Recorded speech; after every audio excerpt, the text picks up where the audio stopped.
मैं राजदेव पांडे हूं।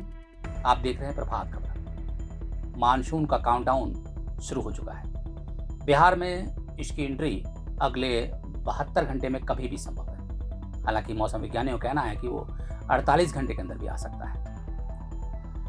इस संदर्भ में खास बात यह है कि पिछले 3 सालों से मानसून ने हमको काफ़ी इंतजार कराया है। इस बार तो 29 मई से बिहार के ठीक ऊपर पश्चिम बंगाल में अटका हुआ है। आप सोच सकते हैं कि 18 दिन हो गए हैं, वो वहाँ से 1 इंच आगे नहीं बढ़ा है। ऐसे में मानसून को लेकर चिंताएं बढ़ी। प्रभात खबर ने इस संदर्भ में आईएमडी पटना के वरिष्ठ मौसम विज्ञानी आशीष कुमार से बात की। उन्होंने साफ किया कि कई मौसमी दशाएं ऐसी हैं, खासतौर पर जो मानसून ट्रफ है वो पिछले 3 सालों में हमसे कुछ रूठा सा रहा है। इसकी वजह से लगातार 3 साल 20% से या उससे अधिक बारिश कम हुई देखी गई है। इस बार मानसून फिर 29 मई से वहीं है। उम्मीद जताई जा रही है कि वो आएगा, अच्छे से आएगा। आशीष कुमार जी ने इसके बारे में कई वैज्ञानिक तथ्यों से अवगत भी कराया। आप देख सकते हैं उनका इंटरव्यू। मैं बैठा हूं आईएमडी ऑफिस में। यहाँ हमारे साथ हैं वरिष्ठ मौसम विज्ञानी आशीष कुमार जी। इनसे पूछेंगे कि बिहार में मानसून की क्या गतिविधि होने वाली है और अभी क्या स्थिति है। तो सर, मैं जानना चाहूँगा कि 29 मई से बिहार के ठीक ऊपर बंगाल में मानसून टिका हुआ है आके, और अब आने वाला भी है। सबसे पहले शुरुआत ये करते हैं सर कि केरल से मानसून बिहार में किस रूट से आता है और कैसे आता है? देखिए, बिहार में जो अगर करेंगे मोस्टली हमारे यहाँ जो विंड होती है बे ऑफ बंगाल से ब्रांच से ही हमारे यहाँ आती है। लेकिन कभी कभी ऐसा देखा गया है कि कुछ समय में कि अरबियन सी के ब्रांच से भी कभी कभी ऑनसेट हो गया था। जैसे कि 2021 की बात करें 2000, तो उस समय अरबियन सी के ब्रांच से ही हो गया था ऑनसेट, जब स्ट्रॉन्ग रहती है तो। लेकिन इस बार अगर आप बात करें तो हमारे यहाँ मोस्ट प्रोबेबली जो है सो आप देखेंगे कि बे ऑफ बंगाल ब्रांच से ही हमारे यहाँ मानसून जो है आने की पूरी संभावना है हमारे राज्य में। 29 मई को सर आ गया था बे ऑफ बंगाल से बंगाल तक, उसके बाद रुका हुआ है और अब ये आगे बढ़ने की क्या संभावना है सर? देखिए, बिल्कुल सही कहा। 23 तारीख को केरला के तट पर आया और काफ़ी मानसून अच्छा प्रोग्रेस किया और लगभग देश के जो खास करके सेंट्रल पार्ट है, साउदर्न पार्ट है, उसको कवर करते हुए नॉर्थ ईस्ट पार्ट को कवर किया। और ये सिक्किम गंगेटिक जो है सिक्किम के आसपास आकर के गंगेटिक वेस्ट सब हिमालयन वेस्ट बंगाल में वहाँ आकर के ये रुक गया। इसका रुकने का होता है कि विंड जो फ्लो होती है पीछे से, डायनेमिक्स होती है जो स्ट्रांग होती है, वो उस तरह से नहीं हुई, इसलिए मानसून आगे नहीं बढ़ा।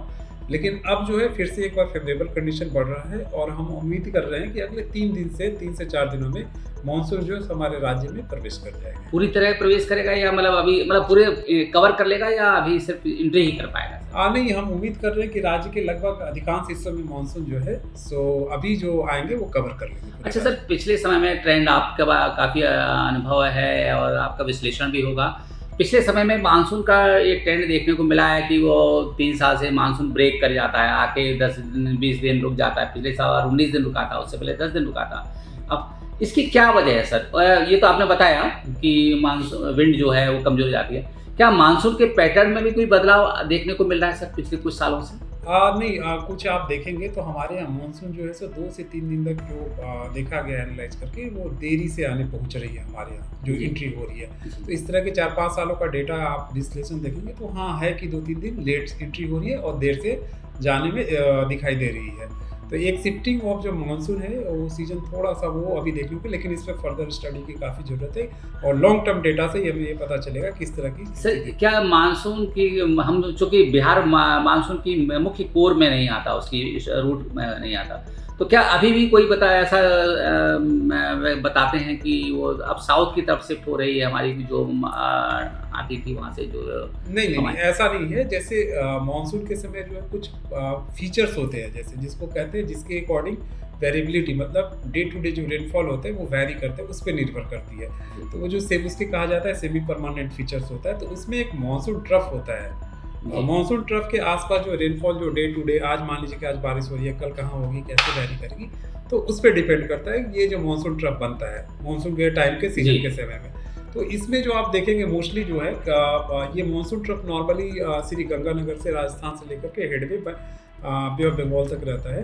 तो इसका जो पोजीशन देखेंगे अभी 2-3 सालों में हम लोगों ने देखा है कि ज़्यादातर समय जो है अपने नॉर्मल पोजीशन से साउथ की ओर रह रहा है, जिसके कारण जो है सो काफ़ी जो रेनफॉल होता है, इसका रेनफॉल जो होता है ट्रफ के साउथ में होता है ज़्यादातर अधिकतर। अच्छा। और वो जब वो अपने साउथ पोजीशन से रह रहा है अपने नॉर्मल सामान्य पोजीशन से, तो इसके कारण जो आप देखेंगे सेंट्रल इंडिया में काफ़ी अच्छी बारिश होती है और पिछले 2-3 साल से वहाँ बारिश अच्छी रिपोर्ट की जा और रही है। बिहार में इसका असर पड़ता है? हाँ, बिहार में चूँकि अब शिफ्ट जब वो कर जाता है, जो वेरिएबिलिटी डिपेंड करती है मानसून की डे टू डे में, तो उस पे डिपेंड करती है। जब वो शिफ्ट कर जाता है तो हमारे यहाँ रेनफॉल कम हो जाते हैं। हमारे यहाँ रेनफॉल कब होंगे, इधर या तो कोई मानसून सिस्टम बनेगा, डिप्रेशन, लो प्रेशर वो हमारे यहाँ मूव कर आ रहे हैं, तब बनेगी, या तो मानसून जब है कि 14 में जा रहा है तो हमारे यहाँ रेनफॉल बन जाती है। Thank you sir, thank you.